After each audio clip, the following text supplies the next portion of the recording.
I must confess that two things I have to confess to all of you. I have been in a long tour in Europe, the United States here, and in Mexico. I'm supposed to be right now in Italy for the Crusades. And my office had to get together, and how in the world I can do this to my precious friend? A friend is somebody who walks out of your life, but he never forgets you. And so I had to cancel Russia, and Italy I'm going to be next year, so I'm going to be speaking in one of the worst areas in Napoli, donde nobody can ever walk in with some of gangster, mafia, drug addiction, children, and it's a place that's going to hold about 10,000 people. And that's the place I want to go. There was a very heavy article, very sad, about the condition of this place, that nobody is there to get in or either come out. So when my office got together, there's words that I used that say, no, no, no, no, no. I'm gonna, because I have to come here, and then in 2 days I have to fly to Italy. So I say, no, I wanna be here with my friend Willie. I feel that this is a beautiful program that I didn't know that he used to do this. He used to talk to me about kids and all of these things, and I say, oh yeah, all right. But when I see the kids, some of them, they need Jesus. Some of you kids need Jesus tonight. And I tell you something that impressed me is that I'm here and I was thinking which way I will go. Do I go hearing voices? Do I gonna go the dysfunctional family? Or I gonna go the way I gonna go? Because this has involved my life, I know some of you came, some of you might see the movie The Cross and the Switchblade. It's not the first time I feel when I was in London in the premiere of The Cross and Switchblade, and I had to speak in the Albert Royal Hall, one of the most prestigious places in London. And for my surprise, The Cross and Switchblade was a hit. And when I saw that place, it's where the Queen have her place there. And I was in the dressing room, and the place is packed, 12,000 people. And look at me, I'm not that tall, but remember, if come in small packages. And there were a lot of girls. Lots of girls, and I'm young. And when they say, ladies and gentlemen, now we present Mr. Nicky Cruz. So when I came into the stage and I looked at that place, the fifth balcony all the way down, I heard this ugly noise bother me. It was the girls. Oh, no. They were looking for the actor Eric Estrada. And they got disappointed.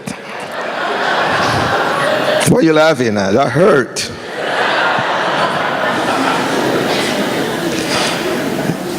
And the second thing is, I do have a complex, a heavy, and it's hard for me to confess this.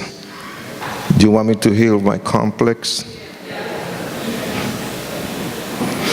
My complex is that I believe I'm a good-looking guy. I fooled you. I know that this place is different. That's what I asked lots of questions to my friend Willie, because it's a gym and you got a good sound. That's good. And I was afraid that the voice is going to bounce back and it's going to be a terrible night. But I'm glad for Pastor Crover that he told you, shh, because I don't like banquets. I don't like to speak in banquet. Let me use the word that is too strong. I hate banquets. People talk and then burp too much.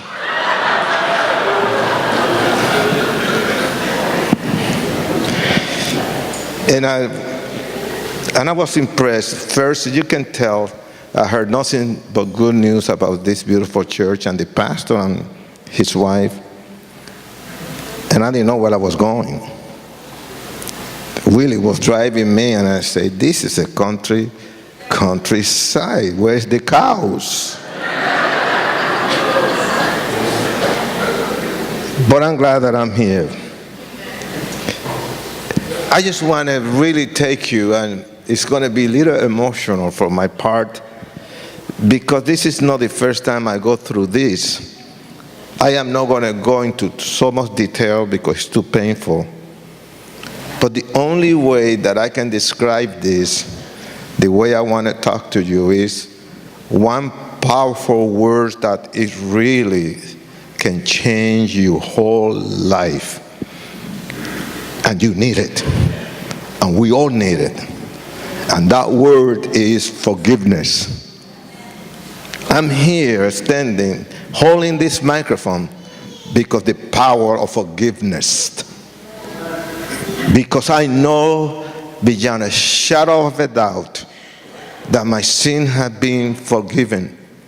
That in my humanity, I really do need Jesus Christ every day to help me through. Because we live in a very, very strong, complicated world that the temptation is so strong. And right now it's getting heavy. So heavy that no longer we used to see families, we used to look at parents, we used to look at young people, teenagers. Now it's getting intense because everything is geared to our little children. And that is the area that the devil will love to hurt us. And I have done a lot of research. Right now there's a popular book that just came out in about 3 months called, I wrote it, The Devil Has No Mother. In Spanish, El Diablo No Tiene Madre. So, explain about all these things that is taking place in this world, and many Christians are getting into, and they don't know that they're getting into, and they allow their children to go through all of these things, and they don't know this is a trap from hell that want to destroy the foundations of who we are, which is the family. And if he can really do it, he will be successful if you let him. So when I talk about forgiveness, I'm going to take you with me into the areas. It started in Mark chapter 2, verse 5. Let me start it just as a story. It was a cool day. The breeze was going, and you can feel it. Regardless, it was a dusty day. There was something strange that was taking place. Not too far away, there was a crippled man. And yet Jesus Christ had came to this town because the mother of one of the disciples was sick. When these 4 guys began to find out that Jesus Christ was in town, right away they thought, You know, my friend is laid right here in a mat. If we can pick him up with physical strength and just take him where Jesus is, there's a strong possibility that Jesus Christ will heal our friends. But we have to carry him all the way to where Jesus is. They took a short journey, and for the biggest surprise, it wasn't right. The whole place was packed out, and outside it was impossible to bring this man to see Jesus. Do you gonna give up? Do you gonna say, I did my best? Do you gonna start thinking another way, another option, a second choice, A, B, C, whatever choice you have? Do you gonna give up? No. The first thing, and let me just use the imagination like writing a book. The first thing, what do you do when you have friends? You begin to put all the energy you thought together, and there, one of the guys say, it's going to be hard for our friend to go and see Jesus. Then the other guy was say, well, just a moment. Maybe there's a way. The other guy said, well, what you mean there's a way? This is impossible. And then the other guy said, hey, I got an idea. You know, we all have to put, I was one of the gang leaders in New York City, and I knew how to plan fights and all of these things. Dark alleys, all of this, how to get out, where the police coming, how to beat the police, all of this area. So in this moment, one said, you know, you got a point. The best thing is, why don't you try to break through the crowd, push the crowd, go through and see where Jesus is standing. And the other guy said, for what? Because I got an idea. We're going to find out where Jesus is standing, and you better be precisely right, because we're going to break the law. We're going to break the law. What you mean you're going to break the law? We're going to get busted. Do what I'm telling you. So the guy started pushing and pushing the people, and then he came back. And when he came back, then he said, I know where Jesus is standing. The other guy told him, are you sure? Yes, I'm sure. I'm positive sure. I know where Jesus is standing. I saw him. You better be sure, because we don't want to break and make a hole in the top of the roof, and we're going to bring our friend all the way down. Why if you bring our friend into a bathroom where there's a lady?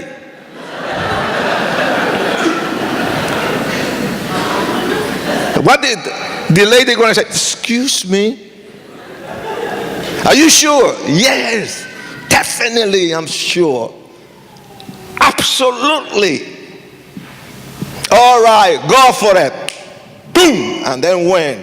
Carry the friend. Break a hole on the roof. Jesus was standing right there. Then brought their friend down. And there is in front of Jesus. Here is this paralyzed man that nobody put attention to him, but just four friends that believe in the heart that Jesus can really heal this guy. And the first thing that came out from the lips of Jesus Christ, and this is in Mark chapter 2, verse 5. When Jesus saw their faith, he said to the crippled man, to the paralyzed man, son, your sins are forgiven. In front of the Pharisees, that they want to really see Jesus really preaching in a wrong way. They want to catch him in a lie or whatever. And here Jesus, out of the blue sky, just tell this guy, your sin have been forgiven. Not only that, now he say something that is a blasphemy. And they're thinking all these things, all these things they're thinking, the Pharisees and the Sadducees. You know what they're thinking? They were thinking, who this guy think he is? Who this guy think he is that he had the power to forgive sin? So it's God? Bingo! Yes, that is the Messiah. That is the Jesus Christ of Nazareth. That is the one who had the power to forgive sin. That is the one, the only one that can forgive our sin. And he just say, this problem is easy to heal this guy. That is not a problem with heaven. That is no problem with Jesus. But he got a heavy, very heavy sickness. This is, I'm dealing with the destiny of this guy. I'm dealing with eternity. And I had to put my finger right straight. The problem with this guy is beyond being paralyzed. This guy problem is sin. And I had the remedy to sin. I had the power to say, your sin have been forgiven. Only Christ alone had the power to change. No man in this earth had the power. No priest, no pastor, no teacher, no evangelist, no one, no philosophy, no psychiatrist had the power to forgive sin. The one who can forgive sin is Jesus Christ of Nazareth. That's the bottom line of this. All right. I make the story short. Do you understand from where I come from? Let's get down now. Let me swing into your feelings. If you ask Nicky Cruz, what you think about forgiveness? I tell you, because I experienced this. Forgiveness is not a feeling, because your feeling going to betray you. It's a choice. You got to choose. Nobody gonna make you but yourself to make that decision that you need Jesus Christ as your personal Savior. There's no other way. You got to go to that way. This is not a feeling. I know what it means. Sometime in your teenagers years, remember how many times your heart changed? You like this girl like you, especially girls. Then just then start talking where they're 15, 14, and then began to see, oh, this guy looks so nice. Look at him, wow. You see his blonde hair? You see those penetrating blue eyes? Wow. What is his name? Oh, his name is John. Oh, it's so cute. So cute. Then 4 months later, there's another guy. And they're yapping and talking and all of these things, and they're spending time right there, because I have 4 daughters when they was in that age, and they're going all of these things.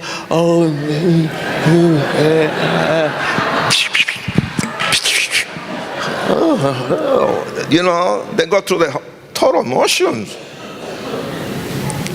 And then what happened? Hey, then see this guy.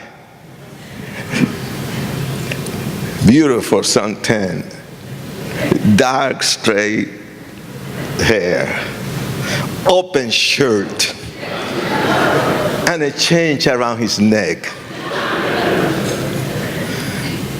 And open, I say, wow, this guy is cute. This is the same girl? This guy, look at this. Can you see his chest, how many hair he got on his chest? Yes, I know how many hair. He got 2 hair on his chest. What a man. Feelings. Hey, this thing about ups and downs is part of our humanity. We feel good one day, we feel bad the other day. We so low sometimes, we so high that we want to compete with the ego. We're so strong sometimes that we want to look at that wall and we believe that we can penetrate our fix to that wall. Try. You want to be powerful? Hit that wall. Hit that wall, Jack. Can you penetrate in your human way, penetrate that wall? With all the strength you have? Try. Oh, because Jesus Christ walked through a wall, I can really put my fix through a wall because Jesus did it. Try. Hit that wall. But the first thing you say, ouch! It hurt. Because you are not supernatural. You are not Jesus that can walk through walls. And we have a lot of walls in our life that we have to penetrate, but not with our fix. Walls that separate us totally. And this is all this emotion. Those emotions. And that is feeling. But it's a choice. It is a choice. You have to make that choice. And that choice is serious. Heaven or hell? Jesus Christ or the devil? Angel or demon? One will control our life. One will penetrate our mind and will enter into that castle, and one will be the prince of your mind. Who is the prince of your mind and my mind? The Prince of Peace is Jesus Christ. That is the one that will give you peace. Okay? Then the second one, and that's when I get into a little bit into my life. The second is about forgiveness. If you ask me, Nicky Cruz, what you think about forgiveness, now I'm going to get into forgiveness is giving up my right to hurt somebody who really has hurt me so much. And that is tough. I'm going to get into because it happened to me. Ladies and gentlemen, I grew up in a dysfunctional family. A big family. I don't need to come to New York looking for a gang. We have a gang in the Cruz family. I got 17 brothers and 1 sister. My father was a beautiful lover. He was. All of those brothers and sisters, 1 sister, and her name, you know what her name? It goes with everything. Her name is Carmen. Carmen. She loved lots of cars and lots of men. Carmen. Out of all of those children, why me? Why the devil went after my soul? My mother was a witch. She was into witchcraft. I was placed in the wounds of a witch that pushed me into the world of the living, and this world became so cold and brutal. And I had to face that I am part of the human race. And here, do I ask God, why did you put me in the wounds of a witch? I extend my arms right now, and I can tell you that through this vein is run the blood of my father. I can never deny who I am from where I came from. what is run here through these veins is the blood of my father, a satanic priest. That means that the whole family, Cruz family, we all were destined to go to hell, and there was one way straight there, and there's no other way. I will never see my grandfather in heaven. He died worshiping the devil. But I heard as evangelist, he will help Satan into the end. Though we all going to go straight to hell, though we're going to be part of that curse. The Cruz family is being born from generation and generation, follow witchcraft and all these satanic things and ritual. Though we're going to die, though we're going to see a light, though there's a God in heaven who can really come down to right straight into the deeps of hell and pull the Cruz family out. My mother hit me and hit me. She was an abuser. But you know the worst thing there's two things that she did, and I'm going to go straight to finish.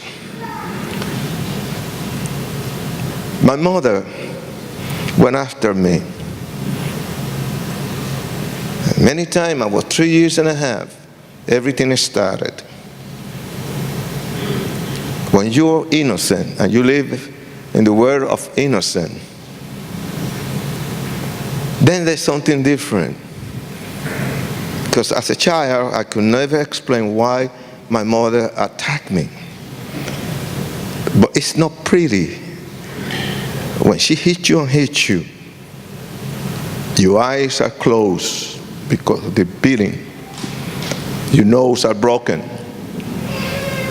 Your lips are split. Your rib, two of the ribs from my left side is broken. Wake up, because I was unconscious in a pool of blood. Wake up in this little room naked, hungry. And the pain was so strong that I was in the form of a fetal to try to hold the pain that I was going through, physical pain. She did that quite a few times. The last time that she did, I was 9 years old. And she did in front of this lady. Something possessed my mother. I was scared. I was afraid of her. Just walking, I started shaking. And my father did nothing. And here, there were some ladies out of the blue sky. She hurt me deeply. She stood up. I didn't recognize her. She changed totally in front of my eyes. I was afraid, scared to look at her eyes.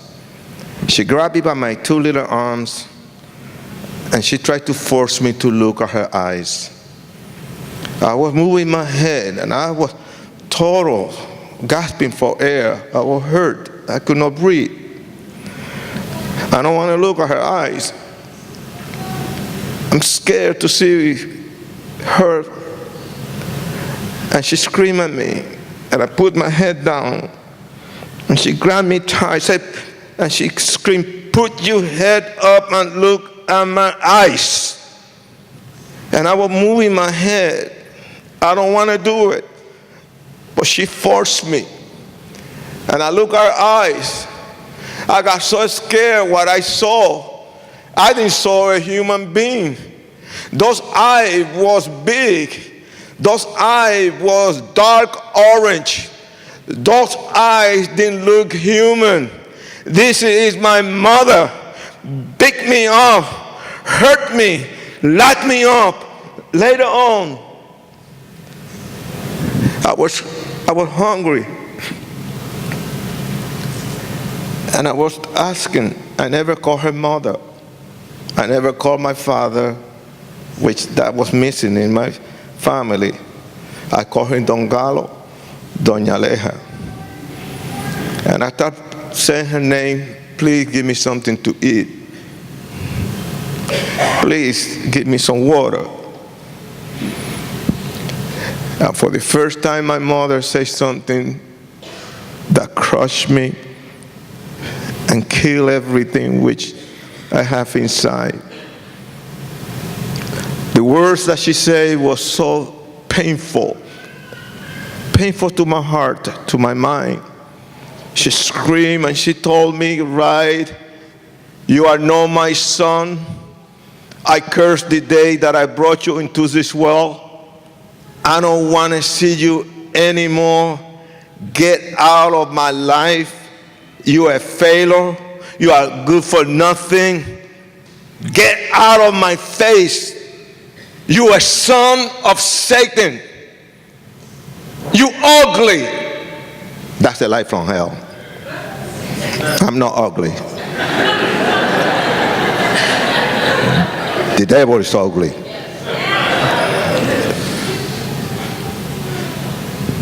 And here it is, I'm going to the commotion to try to commit suicide. Here is my brother crying when I have all the rope around my neck ready to really sail all the way down when I was in the top of this mango tree. Here is, I had to tell my brother because I was crying so hard. As I hugged him and he hugged me, I said, "I hate her. I hate her guts. I never want to see her. She's a monster." And through all of these things, what really happened, I gave my brother a kiss. And with my two little hands, I began to just wipe out my tears. And I say something that I keep. And I told him, "I will never love again, and I will never cry again. And you're my brother." And I kissed him. And that was my last time I expressed my feelings. I came to New York City. I found a new gang. I went through the whole commotions, and I began to go wild in the streets. I went through showers of bullets. I watched the gut of another person be open, split. I have been through all these things, and here all these things that happened. I watched my friends